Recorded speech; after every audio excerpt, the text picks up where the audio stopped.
moments from tour and what were some of my favorite moments from tour. And I think a major one was when we were in New Mexico. We had just finished the concert that evening, and one of our friends from So Say We All, Screech, invited us over to his house to have a bonfire with all the bands as well as with anybody who was there who wanted to go. And while we were there, we were just talking to some kids. It came to a point where it was just me and them talking. I just kind of started asking them about, who they were and a little bit more about their lives, to figure out what their interests were, what their lives were like, if bands had come through that city before, and they had talked about how Extreme Tour had come through there before.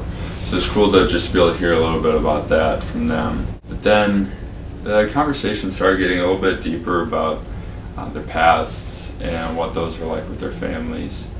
And both of them had some very, very tough times back in the past due to his family members not being like what they're supposed to be, the way that family dynamic was meant to be, that the Lord created it to be like.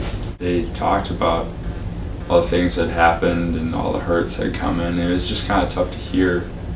But due to a struggle that I had been facing months prior to this, it just felt like rejection, and like the Lord had left my side, and His favor had left, and His hand of blessing had lifted. And I felt the hurt and the pain, the bitterness and the anger from that. But between when that happened and the moment that I was talking to those kids about it, the Lord had really been working on releasing me and freeing my spirit of the anger, the anxiety, and the bitterness that I had let come into my life. And they had talked about how they were still kind of angry with the Lord, and had wondered, how could, God be so good, but yet allow these tough things to happen? And as much as I wanted to be able to answer that question, I couldn't.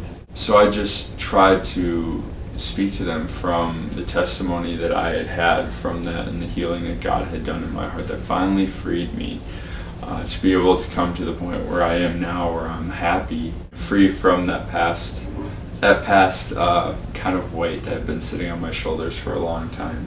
And they had said, they wonder, they were asking God over and over again, why did you let this happen to me? Why did my family do this? Why did my friends do this? And why am I the way I am today? I kind of talked to him. I was like, I asked those same questions after this challenge had come and hit me. I was asking, God, why did you let this happen? I was being obedient. I was doing everything, Lord, that you said to do. And still, this thing came and just kind of attacked me out of nowhere.